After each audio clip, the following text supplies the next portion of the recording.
सारा खेल मन का है।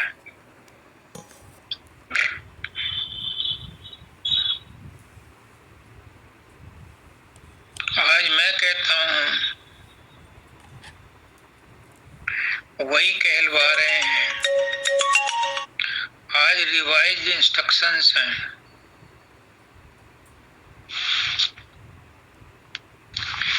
क्या कि सारा खेल प्रेम का है।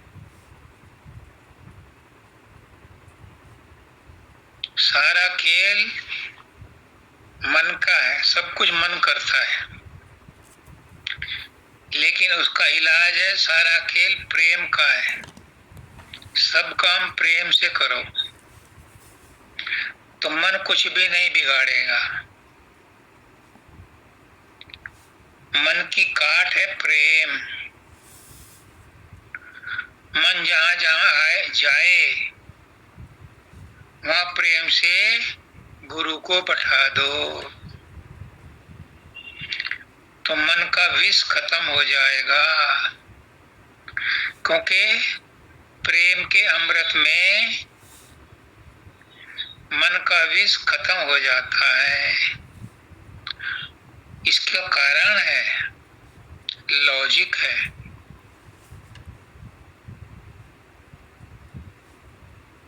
ये कहां से बात उठी है मुझे नहीं पता। हजूर मानव दयाल जी कह रहे हैं, शब्दानंद जी कह रहे हैं, पुष्करनाथ जी कह रहे हैं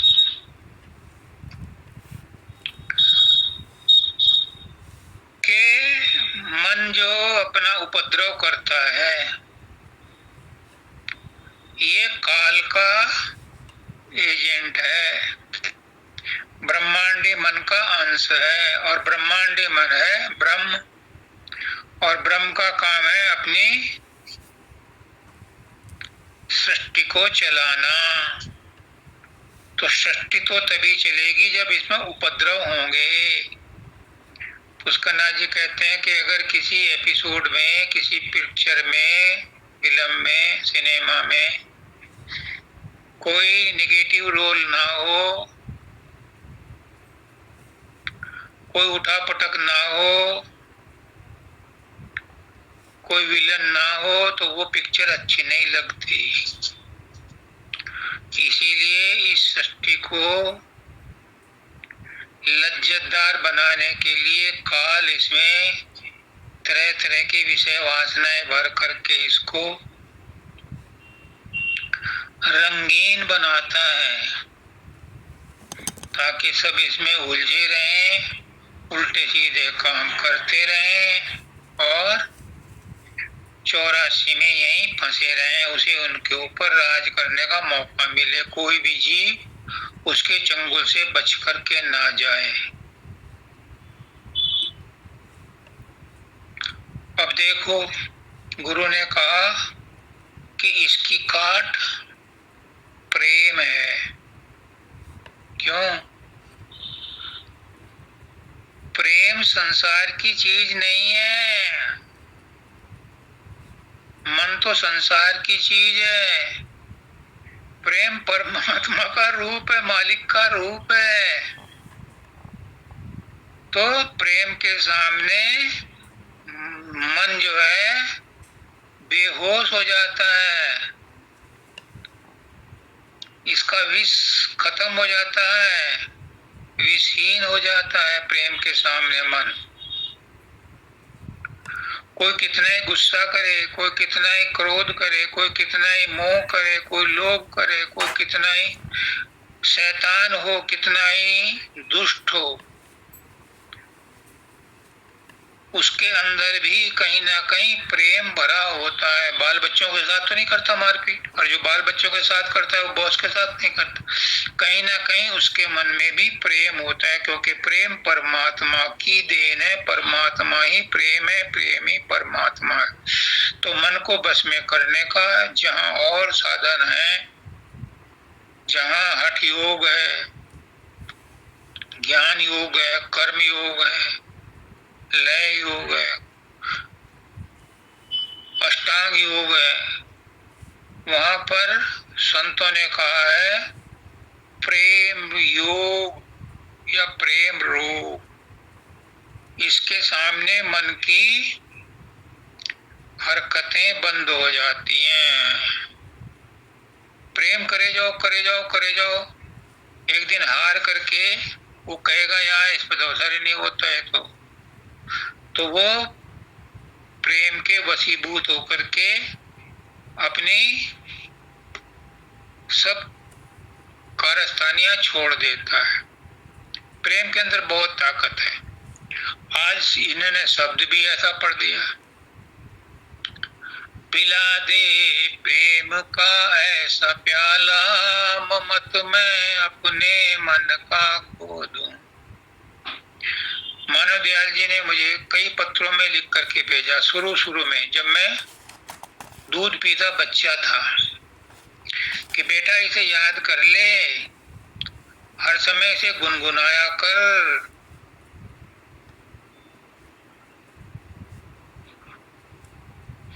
क्या कहते हैं? पिला दे प्रेम का ऐसा प्याला। प्रेम का प्याला पिलाने को कह रहे हैं, घूंट दो घूंट नहीं, प्याला। और कौन पिलाएगा प्रेम का प्याला? जिसके पास प्रेम का समुद्र होगा। और वो कौन है? संसार में तो प्रेम है नहीं, संसार का प्रेम तो सब सूख गया।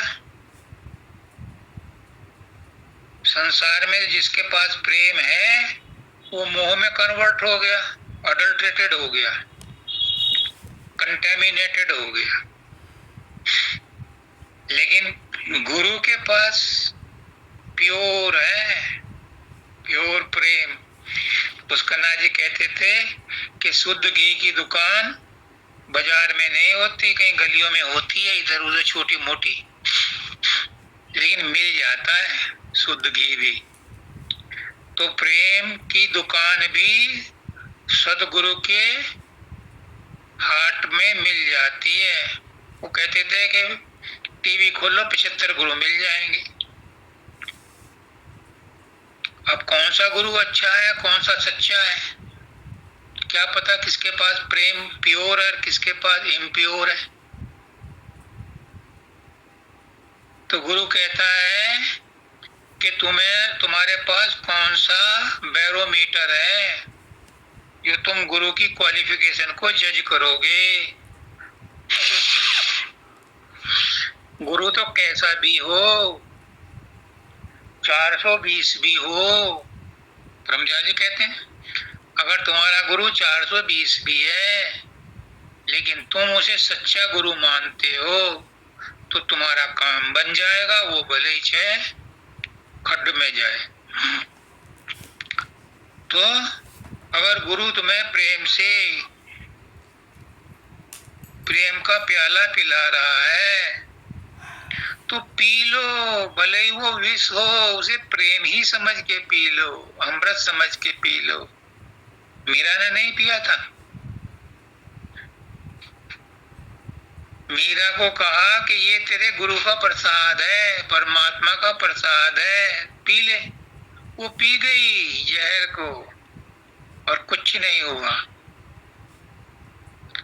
तो गुरु अगर प्रेम का प्याला पिला रहा है तो पी लो, भले ही वो विष हो, उसमें भी भलाई है, क्योंकि तुम्हारे प्रेम के कारण वो विष भी प्रेम हो जाएगा।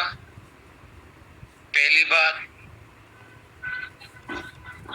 दूसरी बात, अगर वो विषय उसने प्रभाव दिखाया तो भी इसमें तुम्हारे कर्म कट गए, तो भी तुम्हारा कल्याण हो गया, क्योंकि गुरु मिले फिर कहाँ कमाना।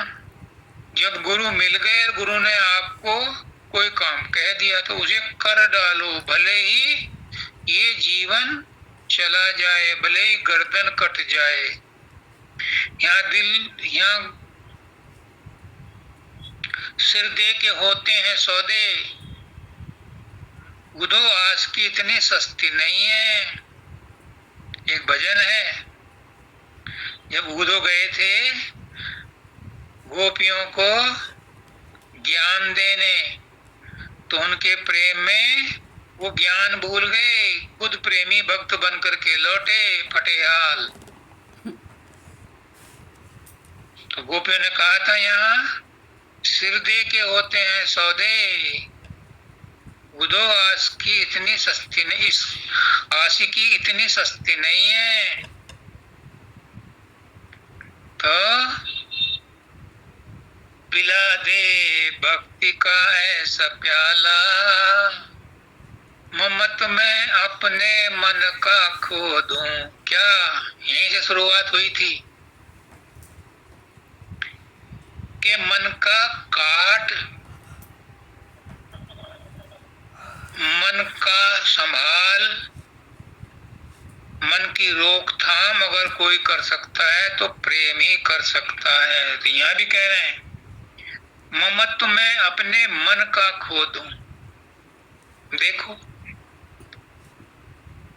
ये ममता भी मन से ही जागृत होती है, घृणा भी मन से ही जागृत होती है, कामना भी मन से ही निकलती है, वासना भी मन से निकलती है, तृष्णाएं भी मन से निकलती हैं। मन ही विचारों का भंडार है, और जो विचार होते हैं वो कर्म बन जाते हैं। तो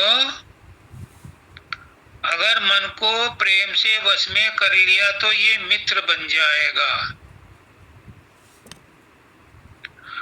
और मन के साथ लड़ाई करी तो सारी शक्ति बर्बाद हो जाएगी। मन से लड़ करके आज तक कोई नहीं बचा। एक तपस्वी था राजा, बहुत तपस्वी था और राजा था, तो उसने अपने मन को बस में करने के लिए बड़ी तपस्या की, लेकिन मन बस में नहीं आता। तो एक दिन वो धनुष बाण लेकर खड़ा हो गया कि मैं इस मन को वध करूंगा, ये मुझे तपस्या नहीं करने दे रहा। तो परमात्मा प्रकट हो गए, तू किसको मारेगा? मन के मारने के बाद क्या तू जिंदा रह जाएगा? और फिर मन कहाँ है? तू छाती में बाण मारेगा तो खुद मरेगा,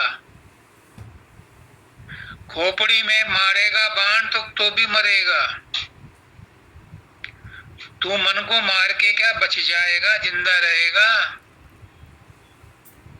और अगर तू मन के शक्ति को खत्म करना चाहता है तो मन के हारे हार है, मन के जीते जीत। अगर मन को तूने हरा दिया, मन को तूने बर्बाद कर दिया तो खुद बर्बाद हो जाएगा। फिर उसने कहा क्या करूं?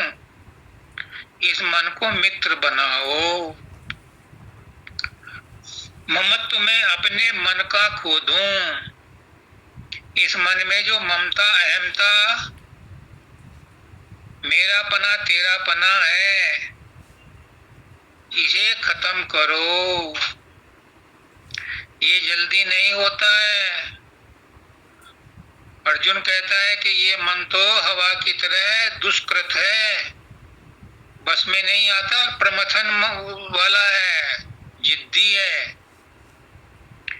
कृष्ण भगवान कहते हैं अर्जुन तू ठीक कहता है, लेकिन अभ्यास से ये बस में आ जाता है। और लोगों ने किया है, मैंने देखा है अपनी आंखों से। हालांकि पुष्कना जी कहते हैं जो आंखों से देखता है वो सच नहीं होता, लेकिन मैंने मन की आंखों से देखा है, अपनी आत्मा की आंखों से देखा है, इन्होंने मन को बस में किया हुआ है। शब्दानंद जी को देखा मैंने, पुष्कनाथ जी को देखा, मानव दयाल जी को देखा। मन को बस में करना आसान भी है और कठिन भी है। मन को अगर मित्र बना लो, मन को अगर गुरु के चरणों में अर्पण कर दो तो ये मित्र बन जाएगा। जहां जहां मन जाए वहीं वहीं गुरु को बैठा दो। जब भी ये कोई गलत बात सोचे, तुम गुरु का सुमरन शुरू कर दो। मन में गलत ख्याल आए, गुरु के साथ आप कब मिले थे लास्ट में, उन्होंने क्या कहा था, क्या प्रसाद दिया था, क्या आशीर्वाद दिया था, उसे याद करना शुरू कर दो। तो मन का जो विरोधाभास है वो खत्म हो जाएगा गुरु के प्रेम के वचनों से। गुरु के प्रेम में मन पिघल जाता है। प्रेम में सारी जितनी भी हमारे विकार हैं सब दग्ध हो जाते हैं, और गुरु के प्रेम में तो खासकर हो जाते हैं, क्योंकि गुरु का प्रेम प्योर प्रेम है, शुद्ध प्रेम है, विशुद्ध प्रेम है, उसमें मिलावट नहीं है। क्यों? क्योंकि गुरु सतलोक से, सतपुरुष से जुड़ा हुआ होता है, परमात्मा से जुड़ा हुआ होता है, और जो परमात्मा से जुड़ा हुआ होता है उसमें परमात्मा ही विद्यमान होता है, उसका प्रभाव होता है। जब 11,000 वोल्ट के तार से ट्रांसफार्मर जुड़ता है तो उसमें ज्यादा शक्ति की वोल्टेज आती है, लेकिन वो ट्रांसफार्मर हमें हमारे घर में हमारी जरूरत के लिए 220 वोल्ट की करंट भेजता है। ऐसे ही सतगुरु करता है। सतगुरु परमात्मा से हाई टेंशन करंट लेकर के हमारी जरूरत के मुताबिक हमें प्रेम से थोड़ा थोड़ा संचार करता है, ताकि हमारा इक्विपमेंट बर्स्ट ना हो जाए। तो गुरु के पास प्योर प्रेम है, तो कहते हैं पिला दे भक्ति का ऐसा प्याला, ममत में अपने मन का खो दूं। ये गुरु से प्रार्थना कर रहा है शिष्य कि मुझे भक्ति का ऐसा प्याला पिलाओ, प्रेम का ऐसा प्याला पिलाओ कि मैं अपने मन को भूल जाऊं, अपने मन के ममत्व को भूल जाऊं, मेरा तेरा पना भूल जाऊं। ऐसा प्रेम मेरे अंदर प्रवाहित कर दो, क्योंकि गुरु ही कर सकता है। हमारा प्रेम तो संसार में मोह में कन्वर्ट हो गया। हम तो जो प्रेम करते हैं, गुरु से प्रेम मिलता है, वो भी हम संसार में लुटा देते हैं, उसे भी गुरु को वापस नहीं करते। अगर उतना ही प्रेम गुरु को वापस करते हैं तो 10 गुना ज्यादा मिलेगा।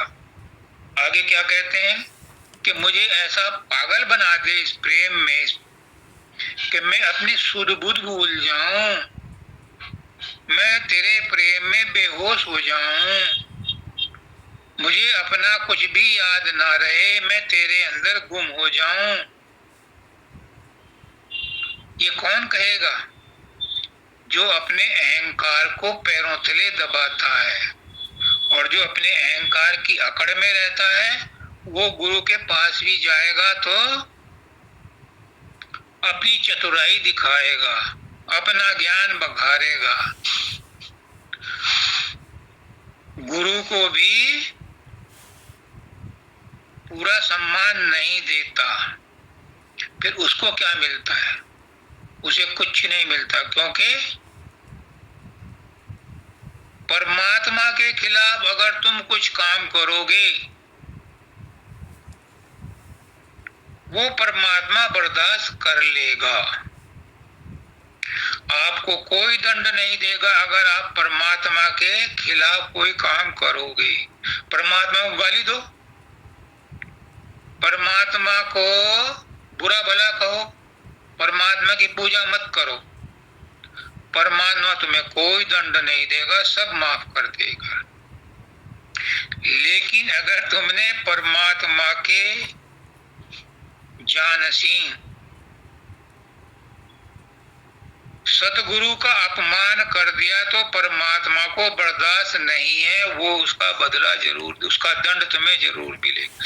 परमात्मा को तुम कुछ भी कहो, परमात्मा दंड नहीं देगा, लेकिन अगर सतगुरु के खिलाफ तुमने कुछ कह दिया, सतगुरु का अपमान कर दिया, तो ये परमात्मा को मंजूर नहीं है। आगे कहते हैं जपूं तपूं भजूं न सुमरूं। जपना तपना, तप करना, जप जाप करना, सुमरन भजन ध्यान करना क्यों करते हैं? मैं भी करता हूं, हमारे गुरुओं ने खूब किया है और हमें ये वही शिक्षा दे गए। सुमरन ध्यान साधन अभ्यास भजन करने के लिए आदेश दे गए। लेकिन मैं सोचता हूं कि ऐसा क्यों करते हैं?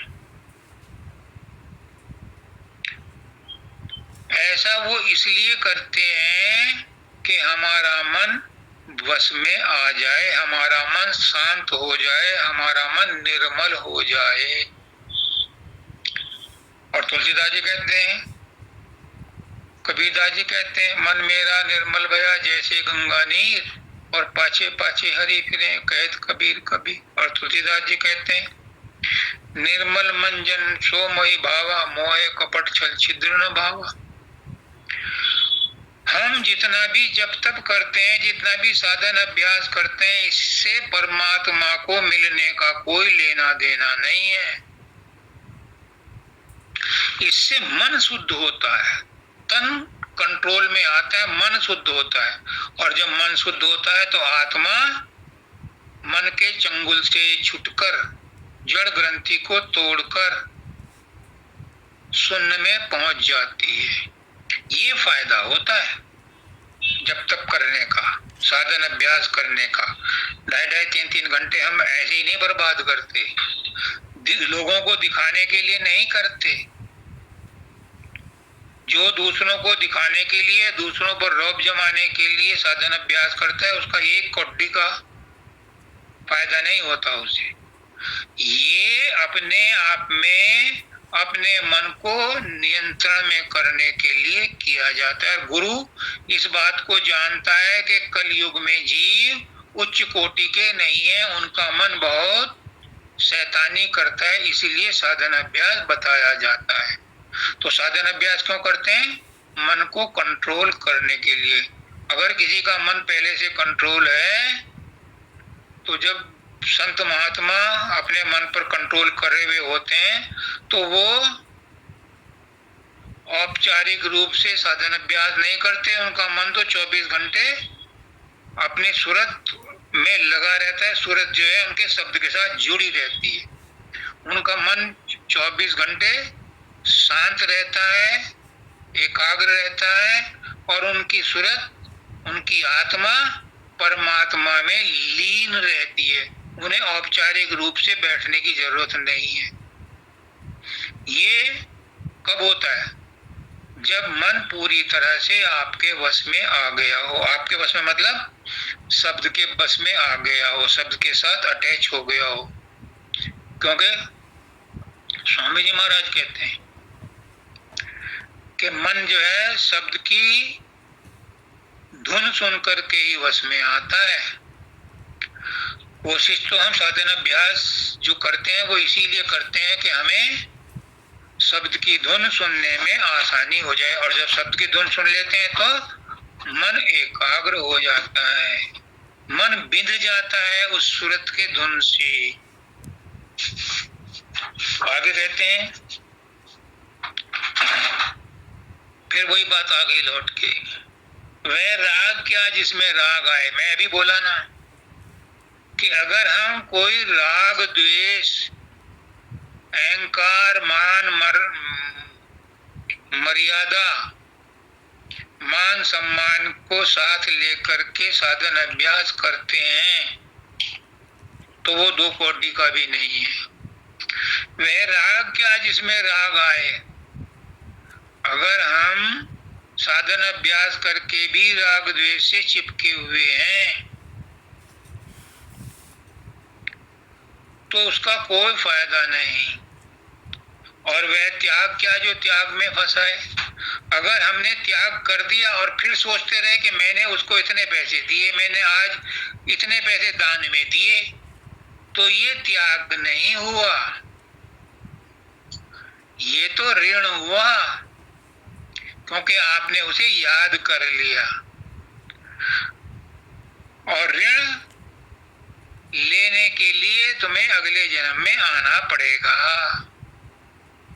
तो इसलिए बाबा फकीर कहते हैं कि दान उतना दो जितने को देकर भूल जाओ। अगर तुमने इसे याद रखा तो ये दान नहीं हुआ, ये तो फिर राग हो गया, ये तो आसक्ति हो गई, ये तो बंधन का कारण बन गया। एक सेठ जी थे, बड़े कंजूस थे। एक बार गांव में या शहर में भागवत हुई तो बहुत लोग जा रहे थे। उन्होंने सोचा यार इतनी दुनिया जा रही, पागल थोड़ा ये तू भी चल। तो बैठने को जगह नहीं मिली। थोड़ी बहुत देर खड़े रहे, अगले दिन फिर गए, जरा जल्दी चले गए तो सबसे लास्ट में जगह मिली। उनके मन में पता नहीं क्या आया, उन्होंने 1 लाख रुपए का चेक काट करके कथावाचक को दे दिया। जब तीसरे दिन गए तो कथावाचक ने उन्हें दूर से देख करके अपने सेवक को कहा, सेठ जी को यहाँ बुला लाओ, और उन्हें सोफे पर आगे ही बैठा दिया। देखो अध्यात्म की बात बता रहा हूं, ये जो शब्द है इसी का इसमें निचोड़ है। सेठ जी बोले कि आपने जो मुझे आदर सम्मान दिया है ये पैसे की वजह से दिया है, वरना मैं 3 दिन से आ रहा हूं और कोई बैठने की भी जगह नहीं मिली, खड़ा होने को भी मजबूरी थी।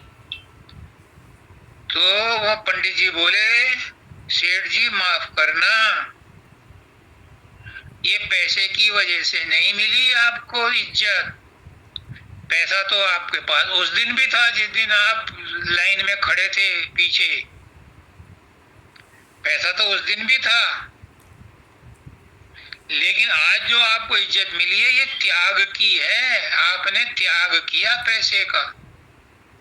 और अगर इस त्याग को आप ऐसे ही अहंकार में देखोगे तो ये भी अगले जन्म के लिए कर्जा बन जाएगा। अब सेठ जी की बात समझ में आ गई। हमारी समझ में कब आएगी ये आप जानो, पर कहने का मतलब ये है कि अगर हम त्याग करते हैं, दान देते हैं और उसे याद करते हैं कि मैंने फला की शादी में 11,000 रुपए दिए थे, तो फिर वो शादी में सगुन नहीं दिया आपने, फिर तो ऋण दिया। इस जन्म में भले ही ना मिले, किसी जन्म में जन्म लेकर के वो ऋण लेना पड़ेगा, क्योंकि आपकी भावना उससे चिपकी हुई है कि मैंने दिया था। दान के लिए तो कहते हैं कि दायां हाथ दे तो बाएं हाथ को पता ना चले। दान उतना दो जितने को देकर भूल जाओ।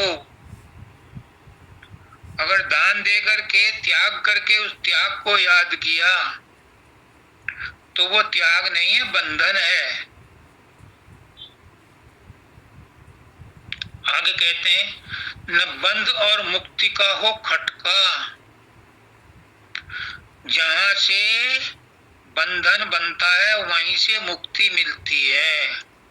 ये एक कुदरत का कानून है कि जहां से जो चीज बनती है, जहां मैंने देखा है टिहरी में बिच्छू बहुत होते थे, तो कहते हैं कि जहां जो चीज बहुतायत में होती है उसकी जड़ी बूटी भी वहीं होती है। तो वहां बिच्छू की जड़ी बूटी भी होती थी, सांप की जड़ी बूटी भी वहीं होती है जहां सांप होते हैं। तो जहां बंधन है वहीं पर मुक्ति का भी साधन है, कहीं ढूंढने की जरूरत नहीं है।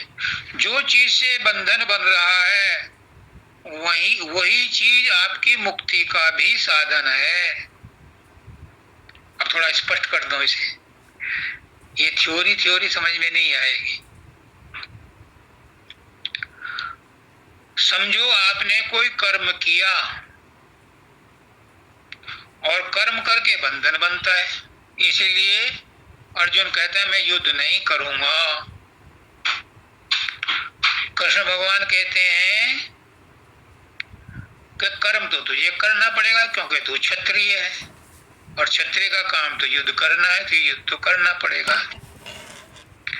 तू अगर जंगल में भी चला जाएगा तो भी वहां विचार करेगा मेरे भाइयों ने क्या किया, मेरे पुत्रों ने क्या किया, तो ये विचार तो तुझे वहां भी चैन से नहीं रहने देगा।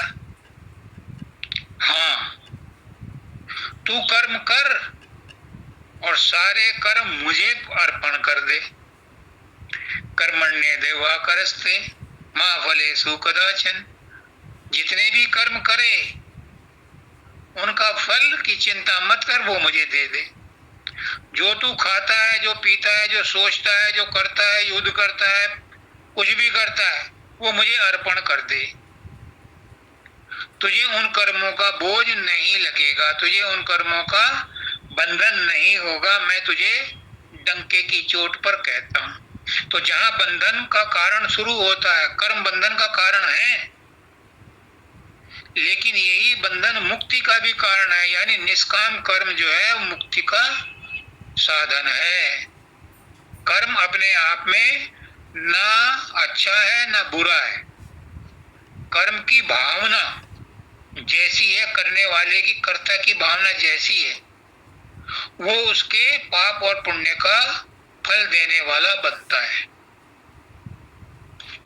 क्रिया अपने आप में न अच्छी है न बुरी है, कर्म अपने आप में न अच्छा है न बुरा है, करने वाले की भावना कैसी है ये उस पर डिपेंड करता है। तो कृष्ण भगवान कहते हैं कि तू इन चीजों में लपड़े में पड़े ही मत। तू जो भी करता है मुझे अर्पण कर दे, मैं तुझे सब पापों से मुक्त कर दूंगा। लास्ट में कहते हैं सर्वधर्मान परित्यज्य, सब कुछ भूल जा, धर्म धर्म सब भूल जा और मुझे समर्पण कर दे, मुझे नमस्कार कर दे। माँ में से क्या कहते हैं वो, मन मना भव मग दत्व मध्याजी माम नमस्कुरु, मुझे नमस्कार ही कर दे, मेरे मन वाला हो जा, मुझ में चित्त लगा, तो मैं तुझे सब पापों से मुक्त कर दूंगा, तेरी सारी योगक्षेम वहन करूंगा। तो जहां बंधन होता है वहीं पर मुक्ति भी छिपी होती है, क्योंकि मुक्ति और बंधन क्या है, ये सिर्फ अहंकार से संबंधित है। अगर कर्म करके अहंकार किया तो बंधन है, और कर्म करके अहंकार नहीं किया तो ये मुक्ति का साधन बन गए। तो न बंध और मुक्ति का हो खटका, विवेक घर और बन का खोद। कृष्ण भगवान कहते हैं अर्जुन को, अगर तू वन में चला भी गया तो पहली बात तो तुझे तेरे विरोधी, तेरे दुश्मन तुझे डरा हुआ समझेंगे। दूसरी बात यह है कि वहां बैठ करके भी तू चैन से नहीं बैठेगा। तीसरी बात यह है कि पेट तो साथ जाएगा, कुछ ना कुछ तो तुझे कर्म करना पड़ेगा। ये खेती नहीं करेगा, रोटी नहीं खाएगा तो जानवरों को मारेगा, कर्म तो तुझे फिर भी करना पड़ा। तो पाप, अगर तू पाप के डर से कर्म छोड़ रहा है तो ये अनुचित है।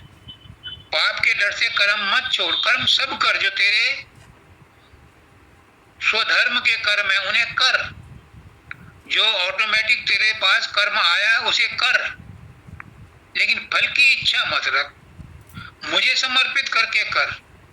भक्त क्या कहता है,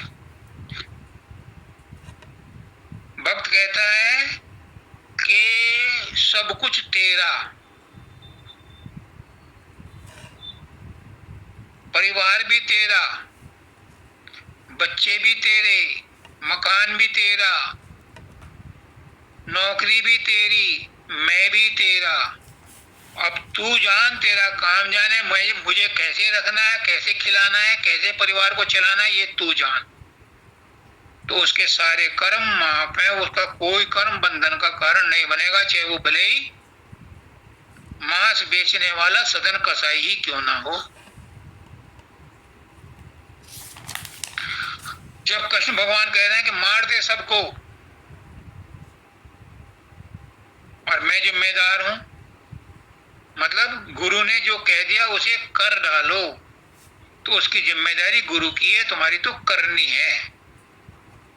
और उसकी जिम्मेदारी गुरु की है तो गुरु अपने आप देखता है। उस पर आप ये मत सोचो कि गुरु ने मारने के लिए क्यों कहा, क्योंकि युद्ध का मैदान किसने चुना था? युद्ध किसने चुना था? युद्ध तो पांडवों ने और कौरवों ने चुना था। कृष्ण भगवान तो बिचौलिया थे, वो तो टालने के लिए बहुत कोशिश की उन्होंने, और नहीं टला तो अब युद्ध के मैदान में खड़ा होकर के पीठ दिखाता है कि मैं युद्ध नहीं करूंगा। इसी तरह से यहाँ कहते हैं कि न दुख की दुविधा न सुख की चिंता। सुख दुख की चिंता मत कर, जो होना है वो होके रहेगा। तुझे कर्म करना है तो कर्म कर, और निष्काम कर्म कर, फल की चिंता मत कर। तो ये कर्म करने से क्या होगा? तू पाप का भागी नहीं बनेगा।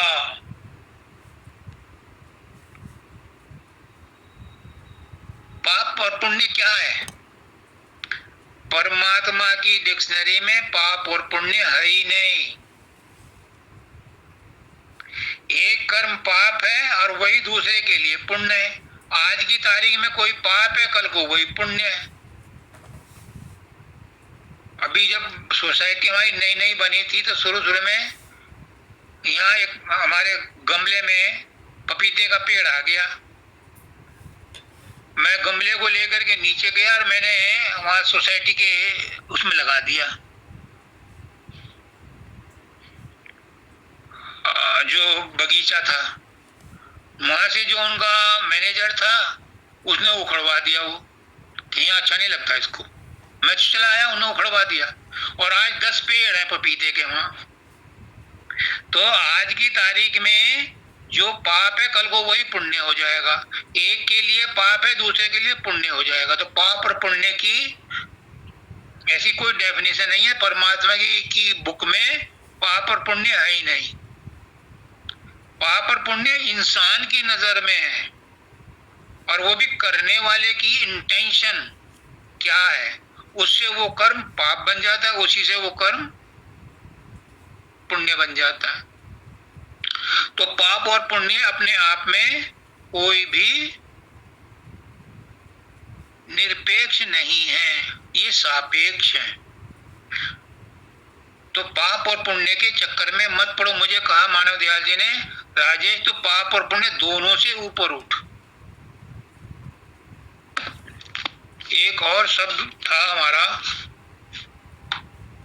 कई हफ्ते से वो पेंडिंग चल रहा है। प्रेम के बारे में मैंने बता दिया कि प्रेम प्रेम सब कोई कहे, प्रेम न चीने कोई, और 8 पैर भी ना रहे, प्रेम कहावे सोए। जो 24 घंटे परमात्मा के प्रेम में डूबा रहता है, जो 24 घंटे गुरु की याद में डूबा रहता है, बस वही प्रेमी है। उसका कोई कर्म न पाप का होता है न पुण्य का होता है, क्योंकि पुण्य भी बांधने वाले हैं। पुण्य कर्म करके स्वर्ग लोक को जाते हैं, और फिर स्वर्ग लोक का सुख भोगने के बाद पृथ्वी पर आते हैं। तो इसलिए पाप और पुण्य दोनों बंधन के कारण हैं। पाप करके लोहे की जंजीर में बंधते हैं, और पुण्य करके सोने की जंजीर में बंधते हैं, लेकिन हैं दोनों बंधन। इसलिए पाप और पुण्य दोनों से ऊपर उठो। संत मत यही कहता है कि तुम पाप और पुण्य दोनों से ऊपर उठो। दोनों से ऊपर उठने का मतलब है कि आप सहजदल कमल त्रिकुटी और शून्य से परे जाओ। शून्य में 10वां द्वार पार करके महाशून्य में जाओ, और महाशून्य से भंवर गुफा में जाकर के सतलोक में विश्राम करो। बस वही हमारी मंजिल है। उससे कम में सौदा नहीं करना, इससे कम रेट में हमें कोई एग्रीमेंट नहीं करना। हमें सतलोक जाना है, हम सतलोक से आए हैं, वहीं की आत्माएं हैं, वहीं जाकर के आराम मिलेगा। शरीर में जितने रोग हैं वो शरीर छूटने के बाद जब 5 तत्वों में शरीर मिल जाएगा तो उन्हें शांति मिलेगी। मन में कितनी चिंताएं हैं, कितने विचार हैं, कोई गिनती नहीं है, लेकिन इनसे छुटकारा कब मिलेगा? जब सूक्ष्म शरीर अपने ब्रह्मांडी मन में मिल जाएगा। और आत्मा कितनी दिनों से, युगों युगों से भटकती आ रही है, इसे शांति कब मिलेगी, इसे विश्राम कब मिलेगा? जब ये सतलोक में अपने सत्य पुरुष से मिलेगी, परमात्मा से मिलेगी, तब इसे शांति मिलेगी। तो हमारा लक्ष्य क्या है मनुष्य योनि में जन्म लेने का? कि अपनी सूरत को कैसे भी हो इसी जन्म में सतलोक पहुंचा दो। क्यों? इस समय सदगुरु मिला हुआ है, सत्संग मिला हुआ है, मनुष्य योनि मिली हुई है, तो सारी चीजें फेवरेबल हैं। अगर इस बार चूक गए तो फिर 84 लाख योनियों के बाद नंबर आएगा। एक शब्द पिछली बार कहा था, कई बार हो गए,